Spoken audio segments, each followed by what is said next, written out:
નમસ્કાર, weather analysis સાથે હું છું પાયલ અને આજે સમજવું છે કે જે સિસ્ટમ બની હતી એ સિસ્ટમ કેટલી વધારે સક્રિય થઈ છે, કેટલી આગળ વધી છે, ચોમાસું ક્યાં પહોંચ્યું છે અને હવામાન વિભાગે જે આગાહી કરી છે કે ભારે પવન સાથે સામાન્ય વરસાદ ગુજરાત પર પડી શકે છે, ક્યાં ક્યાં ભારે પવન ફૂંકાવાનો છે એની વાત કરવી છે।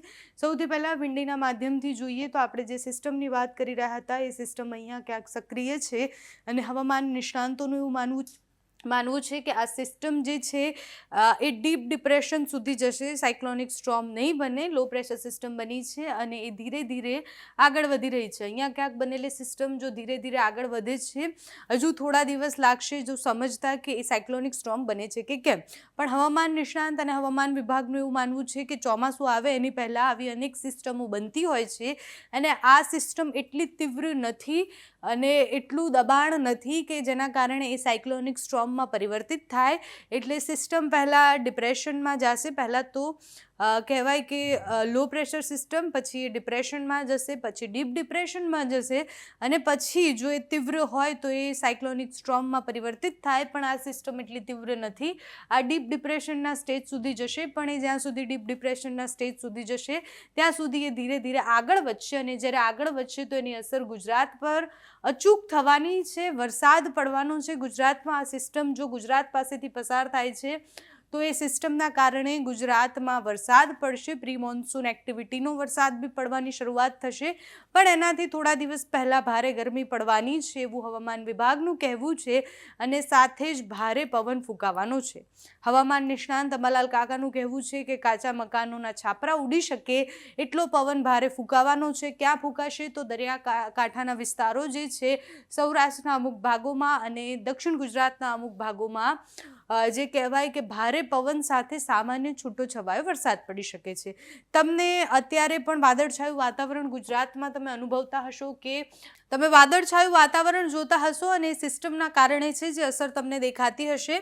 હવે જે હવામાન વિભાગ જે મેપ આપે છે એમાં તમે અહીંયા જોઈ શકો છો કે કેટલા વાદળો છે।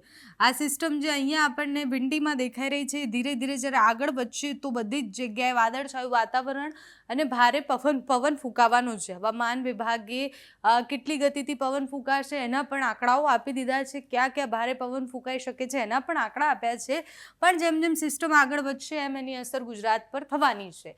અત્યારે મુખ્ય વાત છે ચોમાસાની, કેરળથી ચોમાસું ધીરે ધીરે આગળ વધશે અને પછી મહારાષ્ટ્ર, ગોવા અને પછી ગુજરાત તરફ આવશે, એટલે ગુજરાત તરફ આવતા એને 15 જૂન જેવો સમય લાગશે, 1-2 દિવસ આગળ પાછળ થઈ શકે છે, કારણ કે આ જે સિસ્ટમ ક્રિએટ થઈ છે એ સિસ્ટમ જ્યારે પસાર થાય છે તો એની ચોક્કસ કંઈક અસરો હોતી હોય છે અને એ અસરો જોતા 1-2 દિવસ આગળ પાછળ થાય પણ એ નિયત સમય જ કહેવાય, કારણ કે આ વખતે ચોમાસું જે નિર્ધારિત સમય હોય છે એનાથી 2-3 દિવસ પહેલાં જ આવી ગયું છે, એટલે 1-2 દિવસ જો આગળ પાછળ થાય છે તો ચોમાસું લેટ છે કે સિસ્ટમની ભારે કોઈ અસર થાય એવું દેખાઈ નથી રહ્યું અત્યારે। એટલે જે લોકો એવું કહી રહ્યા છે કે આ સિસ્ટમ વાવાઝોડું બનશે, હજુ કોઈ જેવી માહિતી હવામાન વિભાગે આપી નથી। જો લો પ્રેશર સિસ્ટમ એ મજબૂત બને છે અને એટલું હવાનું દબાણ એને મળે છે તો એ વાવાઝોડામાં પરિવર્તિત થઈ શકે છે, પણ એ કહેવું અત્યારે ખૂબ જ વહેલું હશે। હવામાન નિષ્ણાંતોનું માનવું છે કે આ વખતે ચોમાસું ખૂબ જ સારું રહેવાનું છે અને આ જે સિસ્ટમો બને છે એની કોઈ અસર થવાની નથી। ચોમાસું એકવાર બેસી ગયું એના પછી પણ કોઈ સિસ્ટમ હાલ બને એવી કોઈ સંભાવનાઓ નથી, એટલે ખેડૂતોએ ચિંતા નથી કરવાની। અત્યારે જે વરસાદ પડશે એ સામાન્ય વરસાદ પડવાનો છે, ક્યાંય પણ ભારે વરસાદ પડવાની કોઈ સંભાવનાઓ નથી। હવામાન વિભાગ જે કેટલી તીવ્રતાથી પવન ફૂંકાવાનો છે એની આગાહી આપતું હોય છે એમાં ચેતવણી ક્યાંય જ આપવામાં નથી આવી, બધી જ જગ્યાએ તીવ્ર પવન ફૂંકાશે, 20 થી 25 કિલોમીટર પ્રતિ કલાકની ઝડપે પવન ફૂંકાવાની સંભાવનાઓ દેખાઈ રહી છે। અત્યાર સુધી જે આગાહી હતી એમાં ઘણી બધી વાર યલો કલર તમને દેખાતો હશે, પણ આ વખતે એવી કોઈ જ આગાહી નથી। આખા મેપમાં 3જી તારીખની સ્થિતિ જોઈએ તો ગ્રીન કલર છે, કોઈ ચેતવણી નથી, એટલો અતિ ભારે પવન નથી ફૂંકાવાનો। બધી જ જગ્યાએ સપાટી પરનો તીવ્ર પવન 20 થી 25 કિલોમીટર પ્રતિ કલાકનો રહેવાનો છે, એટલે અતિથી અતિ ભારે પવન ક્યાંય જ નથી ફૂંકાવાનો, બધી જ જગ્યાએ સામાન્ય સ્થિતિ રહેવાની છે। હવામાન વિભાગનું કહેવું છે કે અત્યારે ચોમાસું છે એ વિરામ પર, એટલે કે અત્યારે એક જગ્યાએ ચોક્કસ જગ્યાએ ઊભું રહી ગયું છે, ધીરે ધીરે આગળ વધશે. મહારાષ્ટ્ર જ્યારે ચોમાસું પહોંચે ત્યારે પણ એવી આગાહી કરવામાં આવે છે કે થોડા દિવસે મહારાષ્ટ્ર જ રહેશે, એટલે 1-2 દિવસ પણ આગળ પાછળ થઈ શકે છે. હવામાન વિભાગ શું કહે છે, ચોમાસું ક્યાં પહોંચ્યું છે, ક્યાં ભારે પવન ફૂંકાવાનું છે, આજના દિવસે તો કોઈ ચેતવણી નથી, પણ એના સિવાય કોઈ દિવસે ચેતવણી છે કે કેમ એ સાંભળીએ. आने वाले हफ्ते की बात करें तो गुजरात में मुख्य तौर पे मौसम जो है ड्राई देखने को मिलेगा। कुछ जगहों पे जो है हल्की फुल्की जो है लोकल कन्वेक्शन से जो है बारिश हो सकती है, बट फोरकास्ट में जो है हम अगले 5 दिनों के लिए ड्राई वेदर रख रहे हैं। साथ ही बात करें अधिकतम तापमान की, पिछले 24 घंटों में कैसा रहा है, उसमें जो है सबसे अधिकतम तापमान 42.1 डिग्री जो है सुरेंद्रनगर में दर्ज किया गया है। अहमदाबाद में 42 डिग्री तथा गांधीनगर में 41.7 डिग्री सेल्सियस तापमान रहा है। और अगले आने वाले 5 दिनों में जो है अधिकतम तापमान इसी ट्रेंड को फॉलो करेगा।